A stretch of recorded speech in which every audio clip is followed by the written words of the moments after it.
Okay, good morning. So exercise 5.1 के questions को हम लोग कंटिन्यू करेंगे। इस क्वेश्चन को देखिए, सेम क्वेश्चन है, इसमें भी आपको पॉइंट ऑफ डिसकंटिन्यूटी हम लोगों को निकालना है। तो ये फंक्शन दिया गया, इस फंक्शन के डोमेन के बारे में अगर हम लोग बात करें तो देखिए डोमेन क्या है, -3 and 3। तो x should be greater than 3, यानी कि ये सारा का सारा क्षेत्र इक्वल टू का भी साइन लगा हुआ है, यानी कि ये पॉइंट को भी इंक्लूड करेंगे। इस पॉइंट को के बारे में भी, ये पॉइंट भी हमारे डोमेन में है। -3 से लेके 3, यानी कि ये वाला क्षेत्र ये भी सम्मिलित हो रहा है। -3 से छोटा या -3 के बराबर, यानी कि ये भी, और ये सारा का सारा क्षेत्र, यानी कि फिर से कह सकते हैं कि इस फंक्शन का डोमेन क्या है, -∞ से लेके इन्फिनिटी, है ना। फंक्शन का डोमेन R है या फिर -∞ से लेके इन्फिनिटी है। और एक बार फिर से ये जो फंक्शन है वो कैसा है, स्प्लिट है ना, स्प्लिटेड फंक्शन है, टूट रहा है फंक्शन। तो अब हम लोग क्या देखते हैं कि अगर सिर्फ fx = mod x + 3 की बात करें, fx = mod x, अगर आपको हम दो फंक्शन के बारे में बोले, एक फंक्शन है fx, ये है mod x, और दूसरा फंक्शन है gx जो कि है 3, ठीक है। तो fx = मॉडुलस ऑफ x एक कंटिन्यूअस फंक्शन है, gx = 3 ये भी एक कंटिन्यूअस फंक्शन है, क्योंकि ये कैसा फंक्शन हो गया, ये कांस्टेंट फंक्शन है। और कांस्टेंट फंक्शन अपने डोमेन में कैसा होता है, कंटिन्यूअस होता है। fx = mod x कैसा होता है, कंटिन्यूअस होता है। तो ये फंक्शन और ये फंक्शन का जो सम होगा, एडिशन होगा, बताया गया था f + g, प्रॉपर्टीज में बताया गया है कि दो फंक्शन अगर कंटिन्यूअस है तो f + g जो होगा वो भी कैसा होगा, कंटिन्यूअस में होगा। डोमेन का ध्यान रखना पड़ता है। तो इसका डोमेन भी R है, इसका डोमेन भी R है, तो कोई प्रॉब्लम नहीं है। इसीलिए fx का जो fx = mod x + 3 है, ये कैसा फंक्शन होगा, ये एक कंटिन्यूअस फंक्शन होगा, ठीक है। तो इसको आपको वर्ड में लिखना है, कोई LHL RHL निकालने की जरूरत नहीं है। तो ये फंक्शन भी कैसा फंक्शन हो गया, ये फंक्शन जो है कह सकते हैं कि कंटिन्यूअस फंक्शन है। अब देखो fx = -2x कैसा फंक्शन है, पॉलिनोमियल फंक्शन है ना। ये fx = -2x एक पॉलिनोमियल फंक्शन है, और जो पॉलिनोमियल फंक्शन होता है वो भी एक कंटिन्यूअस फंक्शन होता है। तो ये फंक्शन भी कैसा है, कंटिन्यूअस है। अगला फंक्शन देखो 6x + 2, ये भी पॉलिनोमियल फंक्शन है। तो ये कैसा फंक्शन है, ये भी कंटिन्यूअस फंक्शन है, ठीक है। तो तीनों के तीनों फंक्शन कंटिन्यूअस है, कहां, अपने अपने डोमेन में। लेकिन फंक्शन टूट रहा है, फंक्शन कहां पे टूट रहा है, एक बार अच्छे से चेक कीजिए। फंक्शन हमको -3 पे, देखो यहां पे भी -3 है और यहां पे भी -3, यानी कि -3 पे फंक्शन क्या हो रहा है, टूट रहा है, स्प्लिट हो रहा है।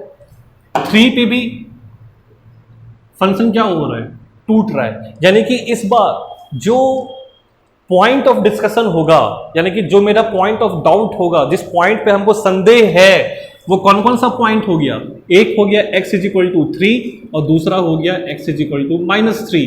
यानी कि x = 3 पे भी LHL RHL और f(3) निकालोगे, x = -3 पे भी LHL RHL और f(-3) निकालोगे।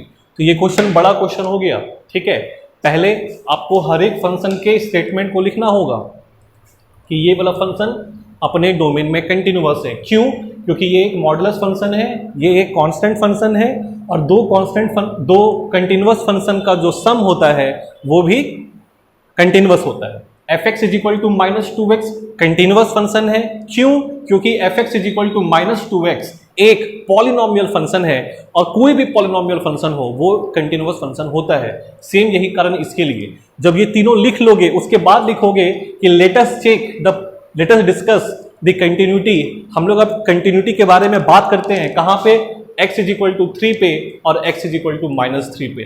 तो मेरे ख्याल से अब ये क्वेश्चन आप लोग को समझ में आ रहा होगा। इस क्वेश्चन को हम सॉल्व नहीं करेंगे, क्वेश्चन कैसे बनेगा उसका पूरा मैपिंग हम आपको करके यहाँ पे दिखा चुके हैं। तो इस क्वेश्चन को बनाइए, बहुत ही आसान क्वेश्चन है, कोई बहुत मुश्किल क्वेश्चन नहीं है। इस क्वेश्चन को सॉल्व करके आप लोगों को भेजना है, यहाँ पे कॉपी करिए। हम लोग क्या करते हैं, x = -3 पे एक हम निकालते हैं, बाकी फिर आप लोग निकालना। तो पहले हम लोग निकालते हैं LHL, यानी कि लेफ्ट हैंड लिमिट, किस पर, at x is equal to -3, यानी कि limit x tends to -3 minus किसका, फंक्शन fx का, -3 -3 पे माइनस, यानी कि -3 से छोटा, लेस देन -3, तो लेस देन का साइन कहाँ है, यहाँ पर है। फंक्शन क्या हो गया, mod x plus 3, mod x plus 3। Clear है, चेंज कीजिए इसको, लिमिट h टेंड्स टू 0 है ना, x का जगह क्या लिखोगे, -3 माइनस h, क्लियर है, और प्लस 3, ठीक है, -3 माइनस h और प्लस 3। इसके बाद में क्या करेंगे, इस जीरो को रखो, यहाँ पे जीरो रखोगे तो वैल्यू क्या मिलेगा, -3 किसके अंदर है, मॉड के अंदर है, तो वैल्यू क्या मिल जाएगा, +3, और 3 + 3 की वैल्यू कितनी हो जाएगी, 3 + 3 की वैल्यू आपको मिल जाएगी 6। कॉपी कीजिए यहां तक। नेक्स्ट में हम लोग क्या निकालेंगे, राइट हैंड लिमिट, किस पर, x इज इक्वल टू -3, इसको क्या लिखोगे, -3 प्लस, यानी कि -3 से बड़ा होना चाहिए। यहाँ पे क्या लिखा हुआ है, -3 लेस देन x, उल्टा पढ़ो तो x would be greater than -3, तो फंक्शन क्या आ गया, -2x। फंक्शन क्या आ रहा है इसके लिए, -3 के लिए -2x, पुट करो वैल्यू, यहाँ पे क्या करोगे, -2 और -3 प्लस h, क्लियर है। वैल्यू जैसे ही 0 यहाँ पुट करोगे वैल्यू कितना आ जाएगा, 6, ठीक है।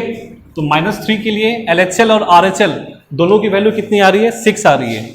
f ऑफ -3 भी तो निकालना पड़ेगा, तो x इज इक्वल टू -3 कहाँ लिखा हुआ है, यहाँ पे ही लिखा हुआ है। फंक्शन क्या है, मॉड x प्लस 3, तो क्या लिखोगे, मॉड -3 प्लस 3, वैल्यू कितना आया, 6 आया, ठीक है। इसका मतलब क्या है, आगे क्या लिखोगे, आगे आप लिखोगे कि left hand limit at x is equal to -3 is equal to right hand limit at x is equal to -3 is equal to f of -3, ठीक है, which is equal to 6। Therefore जो आपकी फंक्शन fx है वो continuous है, कहाँ पे, at x is equal to -3, लेकिन अभी x इज इक्वल टू 3 पे चेक करना बाकी है। तो आप लोग x इज इक्वल टू 3 पे इसको चेक करिए और चेक करके सॉल्यूशन भेजिए फटाफट। चलिए ठीक है, थैंक यू।